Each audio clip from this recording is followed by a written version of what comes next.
al 19. En nuestro boletín hay un pequeño error, dice al 29, pero es hasta el 19. Primera de Crónicas 29, del 10 al 19. Esta lectura la vamos a hacer de forma alternada. Yo el primero, el segundo ustedes, y nos unimos todos en el 19. Primera de Crónicas 29, del 10 al 19. La palabra de Dios dice así: Asimismo, se alegró mucho el rey David y bendijo a Jehová delante de toda la congregación. Y dijo David: Bendito seas tú, oh Jehová, Dios de Israel nuestro Padre, desde el siglo y hasta el siglo.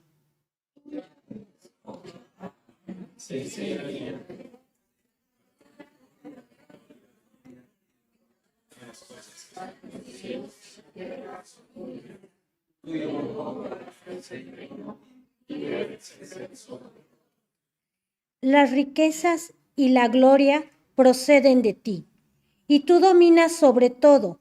En tus manos está la fuerza y el poder, y en tu mano el hacer grande y el dar poder a todos.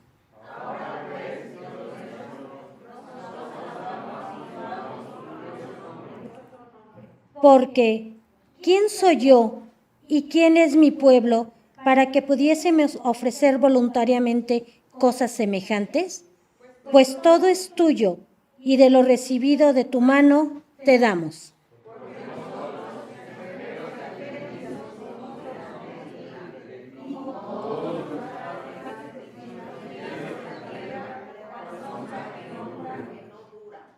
Oh Jehová, Dios nuestro, toda esta abundancia que hemos preparado para edificar casa a tu santo nombre, de tu mano es, y todo es tuyo.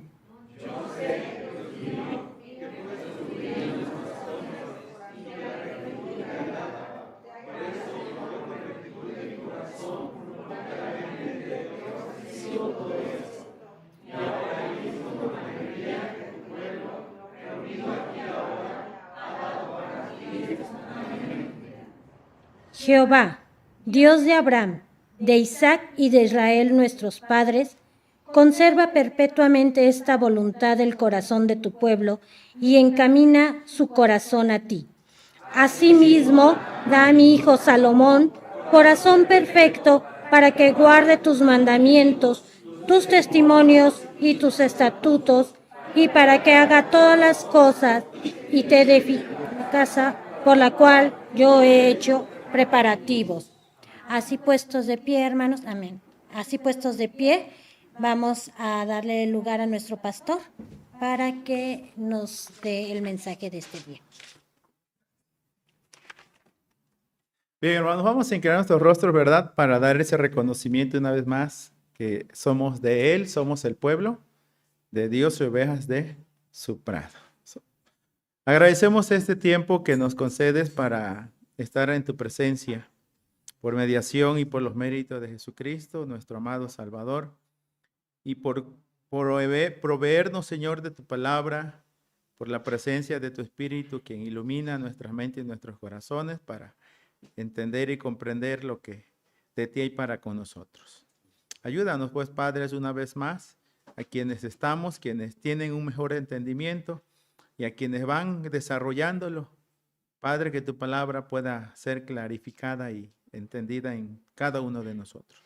Es lo que pedimos y oramos para que así podamos, con ese conocimiento, dar el reconocimiento que solo tú mereces como el dueño, proveedor de nuestras vidas. En Jesús nuestro Salvador oramos. Amén. Tomen sus lugares, hermanos, y vamos a situarnos una vez más en este pasaje de primer libro de Crónicas, capítulo número 29. Ya hemos dado una sentencia, hermanos, que es: no somos dueños, el dueño es el Señor. Creo que de eso somos conscientes, ¿sí? No somos dueños, el dueño es el Señor. ¿Qué somos nosotros entonces? Solo somos administradores. Ahora, si somos administradores, entonces podemos aseverar, hermanos, que todo creyente es un administrador o todo creyente es un mayordomo. ¿Sí? Y esta expresión, hermanos, tenemos que tomarla muy en cuenta porque sí, somos mayordomos de lo que poseemos, en sí los bienes materiales. Son todas aquellas cosas que hemos recibido como bendición de Dios, los cuales requieren una buena mayordomía. Por consecuencia, somos mayordomos de todo cuanto Dios nos ha dado, ha puesto en nuestras manos. Ahora, de la vida, de la vocación a la que Dios nos ha llamado a ejercer, del tiempo, de los dones. En realidad, hermanos, todo cuanto Dios pone en nuestras manos es para que lo administremos. Ese precepto y ese principio lo tenemos desde el inicio de la creación, cuando Dios coloca como vicerrey o viceseñor al hombre sobre todo lo creado. Entonces, vamos a ubicarnos en este primer libro de Crónicas 29, donde ya hemos iniciado diciendo, hermanos, a la luz de este pasaje, que todo pertenece a Dios. Y hoy hemos de dar continuidad a esta segunda expresión que el mismo pasaje nos presenta, que todo procede o proviene de Dios. Encontramos estas dos realidades, hermanos, en relación a lo creado y en relación a las criaturas que son parte de la creación también. Y estas dos realidades son una, reitero, el que todo le pertenece a Dios y que todo proviene de Él. Aquí encontraremos una frase resumida y expresada de esta manera: todo es tuyo y de lo recibido de tu mano te damos. Bueno, estas realidades, hermanos, han de constituirse en un conocimiento que contribuya a nuestro acervo cultural, pero no debería quedarse solo allí, en eso. Esto habría de generar un reconocimiento que nos lleve a un sometimiento voluntario a nuestro Dios y a su voluntad. Porque sí sabemos, ¿verdad?, que de Él y por Él, para Él son todas las cosas, pero a veces en la práctica eso dista mucho. Como bien lo diría el dicho, ¿verdad? Del dicho al hecho siempre hay un gran trecho, ¿sí? Y a veces dentro de los hogares, o a veces cuando se quiere compartir, ¿verdad? Uno para ti y dos para mí, o aquel que dice lo mío es tuyo y lo mío es mío. O sea, y a ese grado, hermanos, a veces trabajamos y vivenciamos, ¿verdad? Ahora, vamos a observar a la luz de este pasaje de la Escritura, hermanos, estas dos realidades ya enunciadas. Y específicamente estaremos centrándonos en la segunda. Todo procede de Dios, ¿sí? Todo procede de Dios. Tres frases, considero tres expresiones, hermanos, lo revelan a la luz de tres versos. El verso 12, primer libro de Crónicas 29, 12. Viene la expresión: las riquezas y la gloria proceden de ti.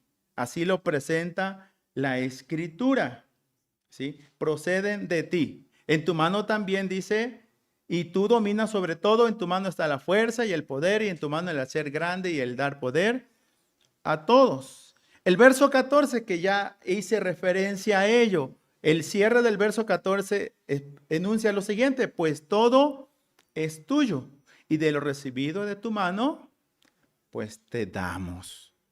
Verso 16.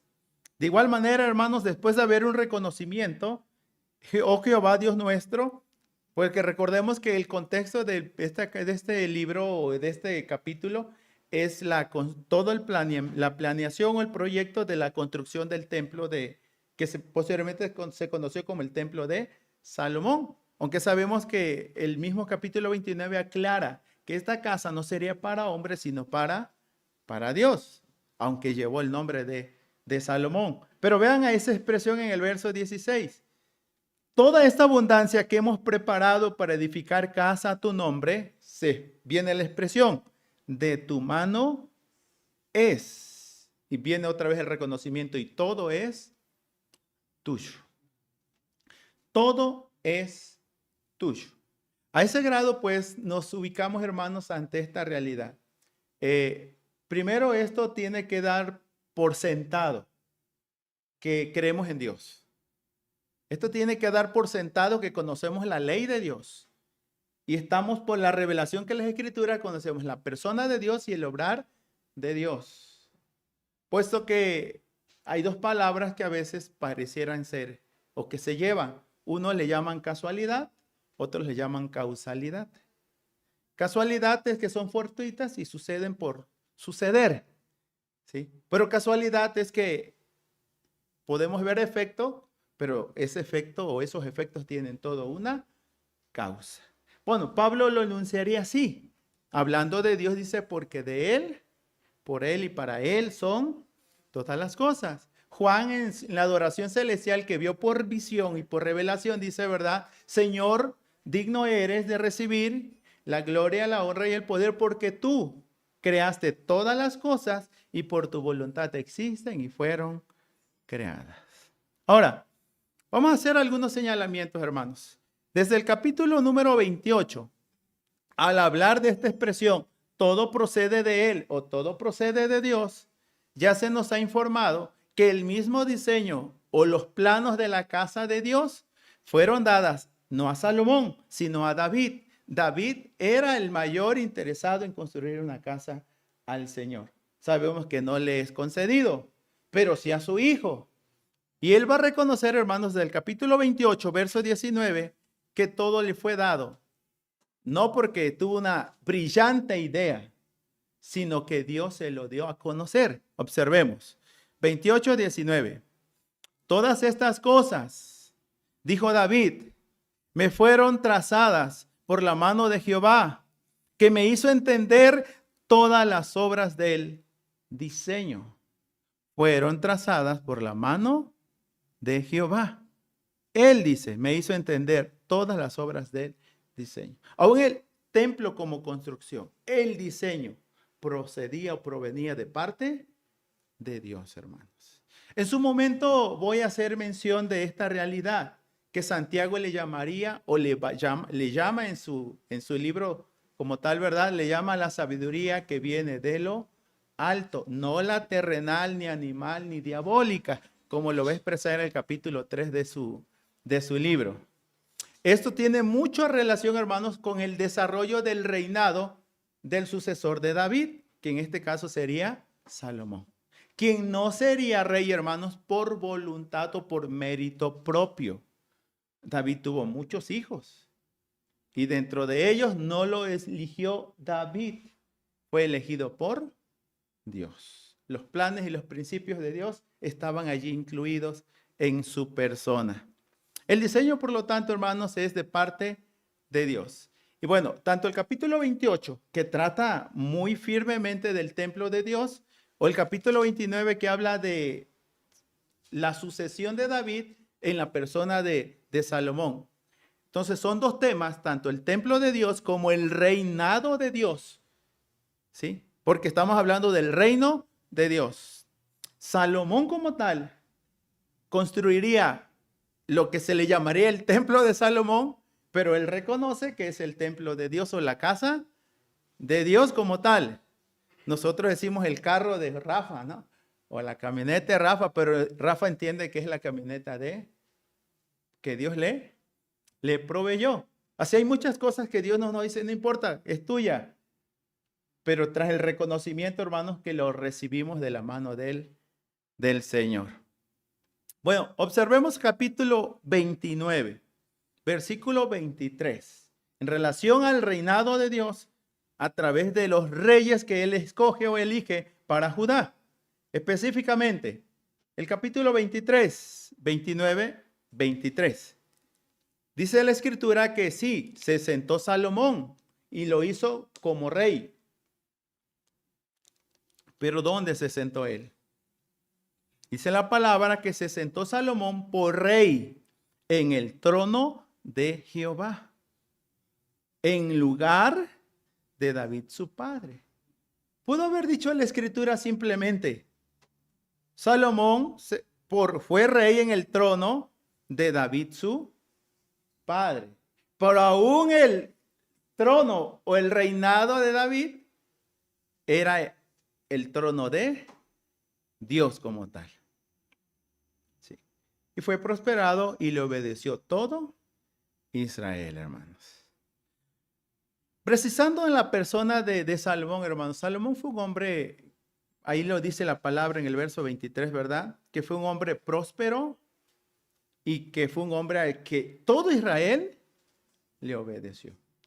Sabemos que la unión de las 12 tribus fue trabajo de David realmente, ¿sí? Pero Salomón lo recibe. Y sabemos que en manos del hijo de Salomón las tribus se van a separar, en las manos de Roboam. Pero ahora ubiquemos esta realidad, hermanos. Aquí estamos hablando de uno de los reyes que ha pasado a la historia como el rey más sabio del mundo. Que no hubo quien le igualara en su época a todo lo que él logró. Pero bueno, hagamos esta precisión. Todo el esplendor o la gloria de Salomón, ¿sí? Ante el esplendor y la gloria de Dios, podemos decir, lógico que hay una gran diferencia. Pero aún todo ese esplendor, hermanos, cuando es citado a la persona de Salomón como rey y como el hombre más sabio y más famoso de su época, recordemos Mateo 6, 28 y 29. Cuando el Señor está hablando de proveer para los suyos y aún para los pajaritos, ¿sí? Pero en relación a los lirios del campo, dice, ni aun Salomón con toda su gloria, su esplendor, se vistió como uno de ellos. ¿Sí? Ni aun Salomón. Salomón es lo máximo. No hay igual para este personaje. Pero ni aún así, con todo su esplendor, igualó a esa obra de magnificencia de solo ver una flor. A ese grado. Esto, hermanos, para constatar algo, que más que mérito propio, esfuerzo propio, lo que Salomón logró y hizo, se debió, hermanos, a la acción benefactora de su Dios. Sí. Vean el verso 25 del primer libro de Crónicas 29. Ciertamente, hermanos, él fue prosperado, pero se aclara en el verso 25.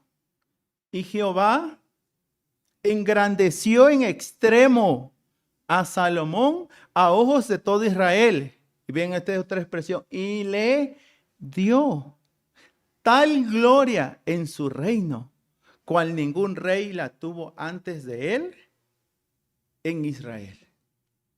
Sí. Es Dios que engrandece y es Dios que le dio. No sé si eso, hermanos, lo hemos captado en nuestras vidas, que nos debemos a Él, somos por Él, debemos vivir para Él. Porque a veces como que ese proceso no se cumple en todo creyente, o no muy marcadamente. Dios nos salva, nos restaura, nos cambia, nos libra de vicios, de costumbres y de todas las cosas. Pero no siempre hay un reflejo vivo de aquellos salvados, cambiados, en una anuencia visible, clara, de servicio, de dedicación, de sostenimiento de la obra de Dios. Sí. Y hemos de ser cautelosos y cuidadosos, porque me atrevo a citar este pasaje. Eran 10 leprosos. De los 10 leprosos dice, ¿cuántos fueron sanos? Los 10. Pero de esos 10, al verse sanos, la lepra, hermanos, no era una enfermedad nada fácil. Sí. Irte pudriendo su carne y todo lo que implicaba eso. Y de esos 10, dice la Escritura que ¿cuántos regresaron? Y la pregunta del Señor y los otros 9, ¿han estado celebrando por ahí? Ya se fueron por ahí, ¿no? Ya agarraron el carro, la camioneta y se juntaron con la familia. Bueno, pues vamos a vivir lo que no hemos vivido. Pero esa es una realidad que a veces se da, hermanos. No siempre hay un reconocimiento manifiesto a la grandeza, a la majestad y a cuanto el Señor ha hecho en nuestras vidas. Por eso estas simples sentencias, pero con una gran profundidad, hermanos, todo procede de Dios o todo pertenece a Dios. Cosas que conocemos y manejamos seguramente todos nosotros. Ahora, vamos a ver porque en este relato figuran dos personajes, tanto David como Salomón. David cediendo el poder, en este caso a Salomón. Y Salomón, pues la Biblia va a decir, y David no lo descarta, ¿verdad? Que no es un hombre con tanta pericia. Sí. No es un hombre tan diestro, tan listo. Él lo va a reconocer en su momento también. Sí. Pero específicamente, puedo aseverar, hermanos, que tanto David como Salomón, a través de sus reinados y sus acciones, podemos constatar una vez más que Dios es dueño y que de Él proceden todas las cosas. Observemos, ya leímos el verso 11 cuando dice, tuya es, oh Jehová, y empieza a hablar de la magnificencia y el poder, la gloria, la victoria y el honor. La razón, porque todas las cosas que están en los cielos y en la tierra son tuyas. Y se precisa una vez más, tuyo, oh Jehová, es el reino, y tú eres excelso sobre todos. Ahora, las riquezas y la gloria, ¿de dónde proceden? Dice el verso 12, de ti. Tú dominas sobre todo, en tu mano está la fuerza y el poder, en tu mano el hacer grande y el dar poder a todos. Ahora observemos estas realidades que no se quedan solo como sentencias teóricas. Es la manera en cómo Dios obra en la vida de las personas y los encumbra, porque Él da a quien Él quiere. Esa es la realidad. Sí. En algún momento encontramos la parábola de los labradores o aquellos que fueron a trabajar y la realidad que unos solo trabajaron se considera una hora y les pagó igual que a todos y pues saltaron y replicaron diciendo, ¿cómo es posible? Nosotros toda la faena del día y a esto les pagas lo mismo. ¿Acaso le estaban diciendo eres injusto? Les dije un momento. ¿Cuánto les dije que le iba a pagar a ustedes? Tanto. Le estoy dando más o menos. Le estaba pagando justamente los que les habían acordado. Pero luego le dice, si yo quiero darle esto es porque yo quiero. Porque yo puedo hacer con lo mío lo que yo quiera. ¿Sí? Entonces Dios da a quien quiere, hermanos. Y pueda que algunos de nosotros digan, Señor, bendíceme como a la hermana. O bendíceme como ese hermano. Y vamos a ser cautelosos porque podemos dar lugar a la envidia. O más allá, podemos dar lugar a la avaricia. O al descontento. Porque a él sí, a mí no. Hubo problemas entre hermanos por estas realidades. ¿Recuerdan en María, Moisés y Aarón? ¿Cómo es posible que Moisés, y no sé si era el de los más chicos, cómo a él sí y nosotros acaso no contamos? Bueno, todas estas situaciones se dan, hermanos. Y los que tienen sus hogares y sus familias se han de dar cuenta, ¿verdad? A veces las situaciones que hay, porque él a él sí, a mí no. ¿Lo quieres más que a mí o qué? Ya papá y mamá pues tienen que estar aclarando las cosas, ¿verdad? Sí. Y si papá dijera, y si lo quiero más que, ¿ah? Pues también está en el derecho de decirlo, ¿sí? Pero sé que lo piensan a veces, pero no lo dicen. ¿Cómo se constata esto? Bueno, veamos, ya leímos el caso de Salomón, hermanos. No solo se sienta en el trono de Jehová, es decir, en el lugar de David, su padre también.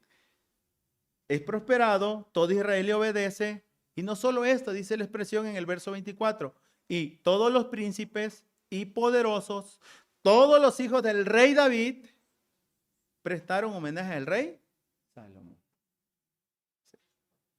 Y bueno, vemos que Dios engrandece, le da gloria. Y bueno, antes de Israel, en Israel no hubo alguien como Salomón. Todo esto el Señor lo hizo posible.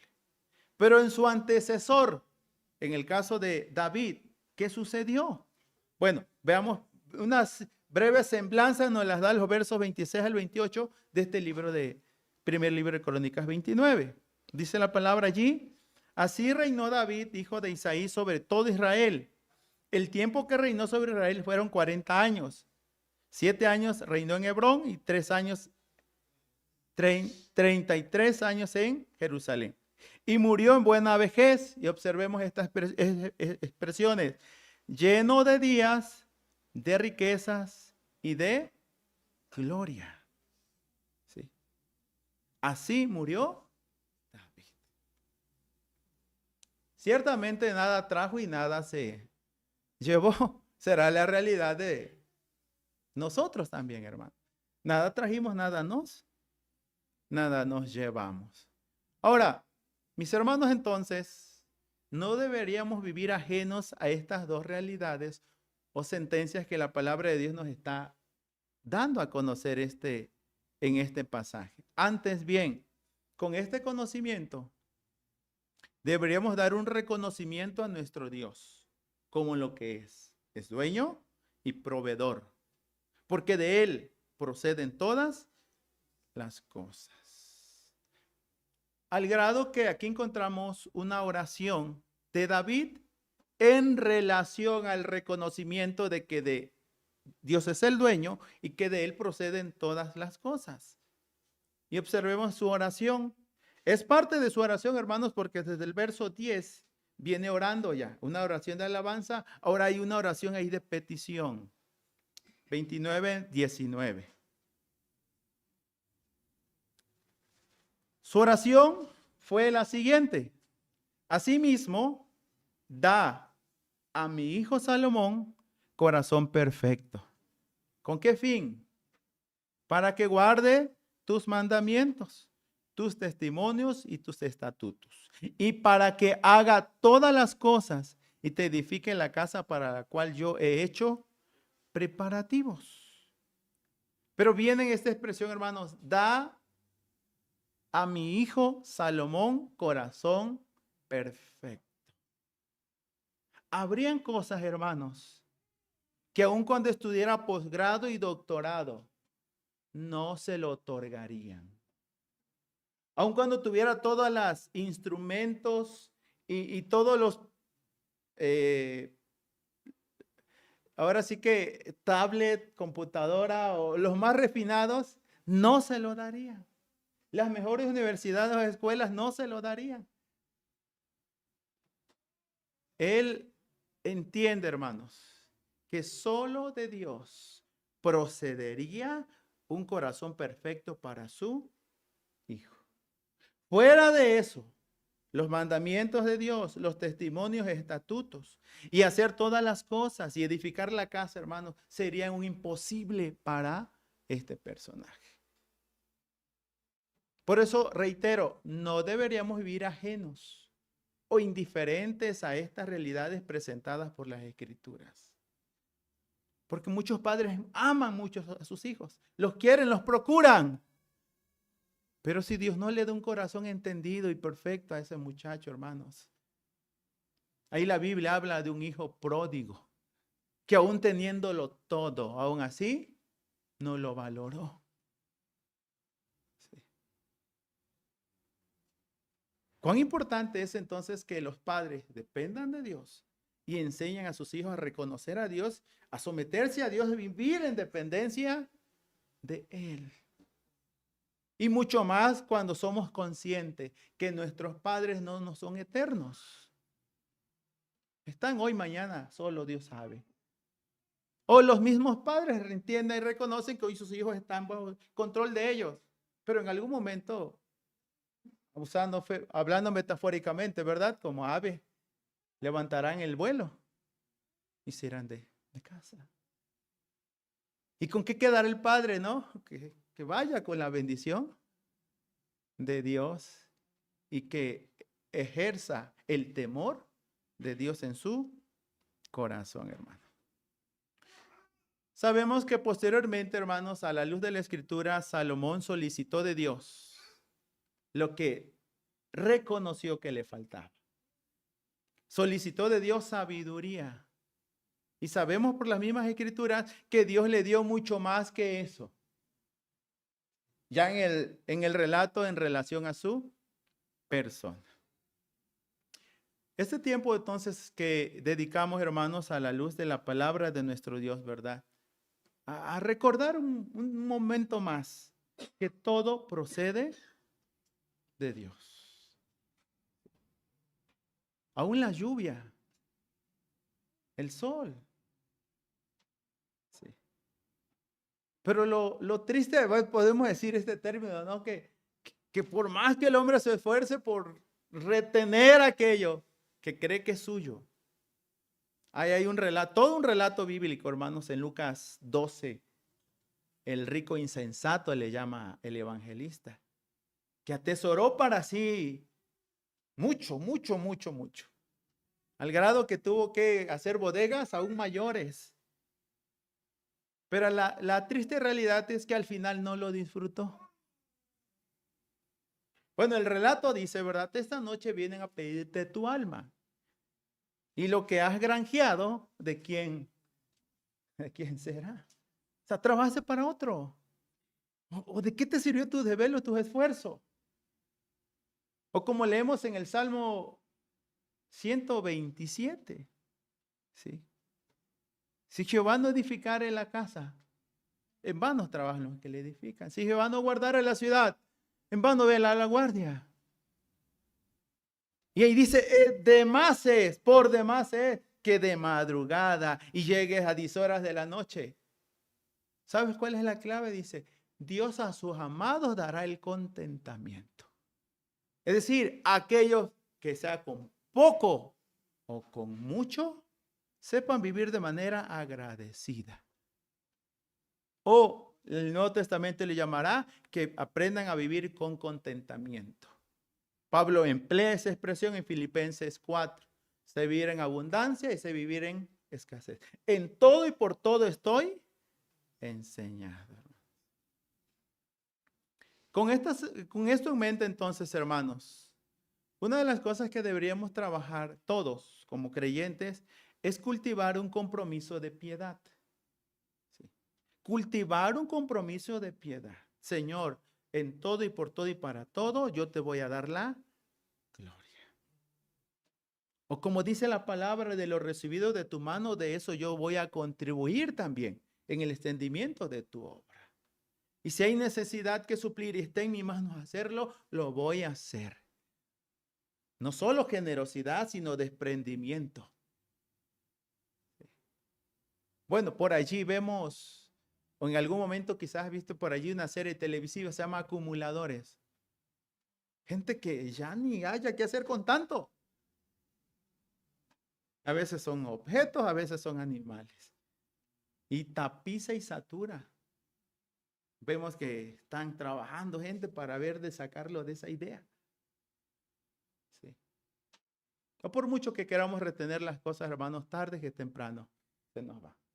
Bueno, la imagen bíblica es, en el libro de Job, que es querer agarrar agua entre las manos. No podemos retener nada. La vida del hombre sobre la tierra es breve. No deberíamos emplearla solo para acumular. Hemos de recordar lo que ya quizás sabemos, ¿verdad? Que nada trajimos, nada nos llevaremos. Ahí lo podemos leer en 1 Timoteo 6, 6 al 8. Y prosigue diciendo que todo cuanto poseemos y somos, lo hemos recibido de nuestro Dios. Vamos a leer este pasaje bíblico, hermanos. Los otros solo los voy a citar. Primera de Timoteo, capítulo número 6. Estos dos pasajes que ya he citado. Es amplio este entendimiento. Solo lo vamos a mencionar y tómelo muy en cuenta, hermanos. Porque todos lidiamos con el querer retener, soltar. Sí. A pesar de que sabemos que se lo debemos a Él, ¿verdad? Los primeros 3 versos, hermanos, que es 1 Timoteo 6, 6 al 8. Pero gran ganancia es la piedad, acompañada de contentamiento, porque nada hemos traído a este mundo y sin duda nada podremos sacar. Viene la conclusión de Pablo. Así que, teniendo sustento y abrigo, estemos contentos con esto. Sí. Eso es algo que debemos tener muy en claro y muy presentes, hermanos. Segundo, ¿debido a qué? Verso 17. A los ricos de este siglo, a lo mejor usted diga, yo no soy rico, ¿verdad? Yo soy pobre, no se acordó la Biblia de mí. Había una situación en esa iglesia, ¿no? Los ricos, ¿qué dice el dicho popular hasta el día de hoy, verdad? El que más tiene, ¿sí? O sea, no va a decir, no, pues ya tengo mucho, vamos a repartir, ¿no? Y si alguien quiere repartir, sí reparte por lo que no es suyo. ¿Ah? Hasta un socialismo quieren aplicar a veces por ahí. Observemos el verso 17. ¿Qué manda la palabra? Dice, manda que no sean altivos. 1, 2, ni pongan la esperanza en las riquezas, la razón, las cuales son inciertas. ¿Cuál es el precepto bíblico? Sino en quién, en el Dios vivo. ¿Por qué? Que nos da todas las cosas en abundancia para que las disfrutemos. ¿En algún momento usted lee allí para que las derrochemos? Regularmente para eso, ¿no? Pues ya tengo, pues hay que. Para que las disfrutemos. Y vienen a otras realidades, le digo, hermanos, porque la idea bíblica no es acumular. Observemos. Que hagan bien, que sean ricos, sí, pero no solo en economía, sino también en buenas obras, dadivosos, generosos, atesorando para sí buen fundamento para lo porvenir, que echen mano de la vida eterna.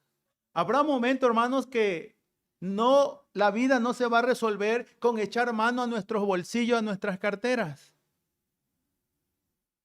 Sí. Sino sabremos que es la bendición de Dios la que prospera la vida del hombre creyente. Así está escrito. Bueno, este precepto, hermanos, lo tomo como aplicación de un precepto que leímos en primer libro de Crónicas 29:15. Porque dice David reconociendo, somos extranjeros y advenedizos, o peregrinos o transeúntes en esta vida solamente. Y si somos quien somos, es porque Dios quiso hacernos su pueblo. Porque Él quiso que yo fuera su rey. Porque Él quiso que yo fuera su instrumento. Usted sabe que David pasó de ser de un don nadie a ser un don alguien. Y algunos dicen que hasta ni su padre sabía el potencial de su hijo, porque le tuvo que preguntar qué fue la clase de hoy en la mañana. ¿Recuerdan? ¿Tienes otro hijo? Sí, pero ese está ya cuidando el rebaño.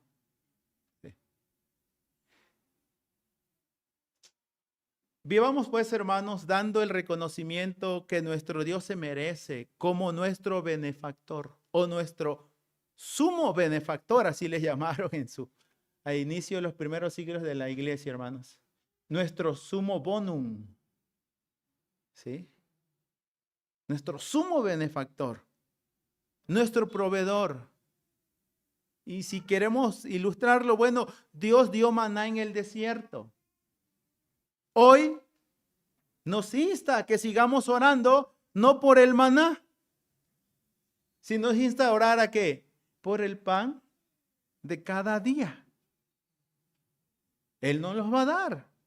Porque así oramos, danos hoy nuestro pan de cada día, reconociendo que todo procede de Él. Así que podemos dar como un hecho, hermanos, que tanto lo que fue como lo que fue el maná, como el pan de cada día, siguen proveniendo de nuestro Dios. Con esto en mente, entonces, sabemos que no solo necesitamos del pan. ¿De qué necesitó Salomón? Sabiduría. Y Dios le dio mucho más que eso. Pero en el contexto de Salomón, hermanos, es Dios el que proveyó para con él. Santiago no quita el dedo del renglón, así lo entiendo. Porque él insiste, tanto en el capítulo 1:5 dice, si alguno tiene falta de sabiduría, pues pídala a Dios. Viene la expresión el cual da abundantemente y sin reproche. ¿Cuánta gente te da pero te lo reprocha? ¿O te acuerdas? Pero dice que Dios da abundantemente y sin reproche. El verso 17 del capítulo 1 de Santiago va a decir, toda dádiva y todo don perfecto desciende de lo alto, del Padre de las luces. Sí. Esto proviene de Dios. Y en el 3:17, haciendo una distinción entre la sabiduría humana y la sabiduría divina, emplea el término, pero la sabiduría que viene de lo alto es, y empieza a describir ahí cómo es esa sabiduría.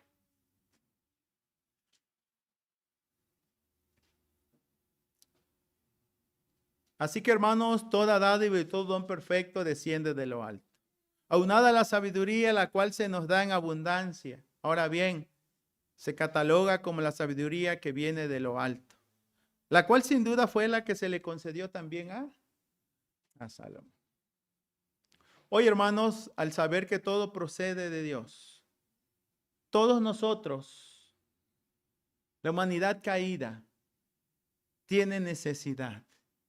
Y una necesidad que no la podemos suplir, quizás ganando todo el mundo. Porque en ese interés, la Biblia dice, ¿verdad?, de qué sirve al hombre que ganara todo el mundo, pero perdiere su alma. Y es lo que seguramente pasa. Gente gana dinero, pero a veces pierde principios, valores, libertad, dignidad. Hombres que sí prosperan en lo que emprenden, pero hasta la familia, la tranquilidad, la paz y hasta el sueño pierden. Y algunos hasta de la fe se apartan. Sí. O descuidan la fe cristiana. Al llegar a este momento, entonces, hermanos, si todo procede de Dios, sabemos que también nosotros tenemos una necesidad de salvación. Y como consecuencia, la necesidad de un Salvador. ¿Qué hizo Dios? Amó al mundo. Y también de Dios procede el Salvador. Porque la Biblia dice, ¿verdad? De tal manera amó Dios al mundo que ha dado. De Dios procede el Salvador también. A su Hijo, para que todo aquel que en Él cree no se pierda, mas tenga vida eterna. Sí. Y todo cuanto que requeramos o necesitemos para vivir la vida en Dios, hermanos, procede y proviene de Él. Necesitaremos de entendimiento y Dios nos dio su palabra. Libro se llama la palabra de Elías, ¿no? ¿Verdad? Se llama la palabra de Dios. Toda gracia y todo don perfecto, hermanos, ha procedido y procede de parte de nuestro Dios. Cuán importante es que vivamos con ese reconocimiento y vivamos agradecidos, hermanos, por lo poco, con lo mucho que el Señor nos haya concedido. Pero la mayor gratitud y reconocimiento a nuestro Dios es porque envió a su Hijo, aun cuando nosotros éramos pecadores. y su gracia fue más abundante que nuestro propio pecado. Porque dice la Escritura que sobreabundó en nosotros. Si es así, hermanos, de verdad, vivamos agradecidos con el Señor. En realidad es el tema que sigue, ¿sí? Toda la gloria a Dios. Y esperemos en el Señor que continuemos con esta lectura y que el Espíritu Santo siga obrando en nuestros corazones, en nuestras vidas. Y una vez que digamos gracias a Dios por ello. Y si nada más te quedan 10 pesitos allí, pues gracias, porque gracias a eso no me voy caminando, vea, te paga la combi. Ya hace más que bendición de Dios, hermano. Gloria a su nombre.